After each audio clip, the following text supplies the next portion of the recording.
Subay sa pagsaulog sa Environment Month, ang buhatan sa Department of Environment and Natural Resources DENR adunay nagkalain-laing activity sama sa pagpananom og kahoy, coastal cleanup ug uban pa.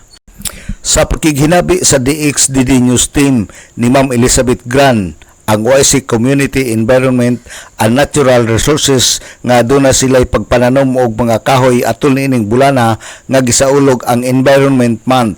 Ang maong pagsaulog pinasikat sa Presidential Proclamation Number 643, Republic Act Number 10176 declaring Philippine Arbor Day every 25th of June.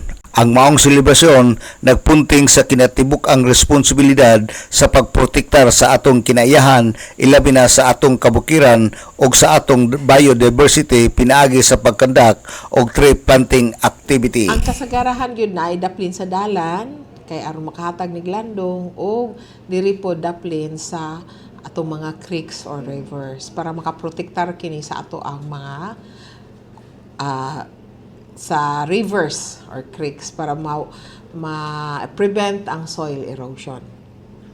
Ang amo agyud ginahangyo sa tanan nga dili lang ingon sa pagtanom kundi pag-alima, particularly sa barangay ug ang mga tawo nga nagpuyo nga sikbit niini. Kay kini dili man niingon nga sa ato ra ni nga kaayuhan kundi kaayuhan sa tanan.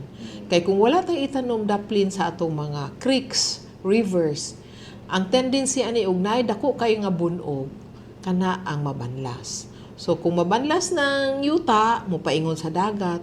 Kung mapaingon sa dagat ang atong mga isda nga naa diha nagpuyo, mapulyot pud ang ilahang marine ecosystem.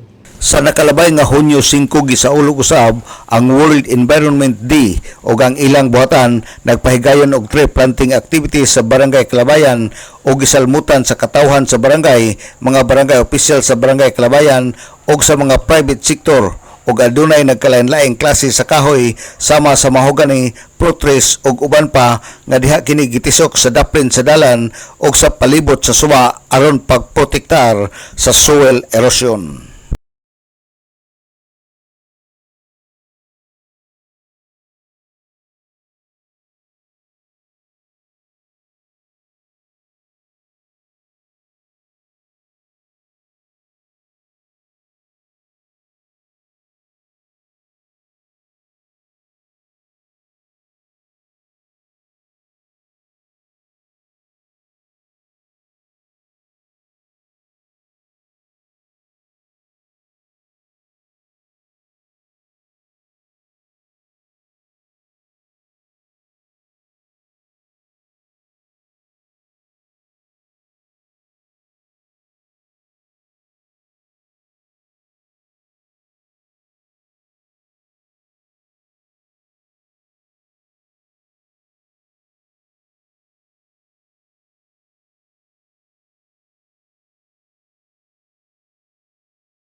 Si Ma'am Elizabeth Gran, OIC Community Environment and Natural Resources, alang sa DXDD Radio Kampana, ang radyo sa simbahan, WD45 Dudong Bargamento, muluyog sa ika-75 nga jubileo sa simbahan sa Archdiocese sa Osamis Danag sa Dakbayan.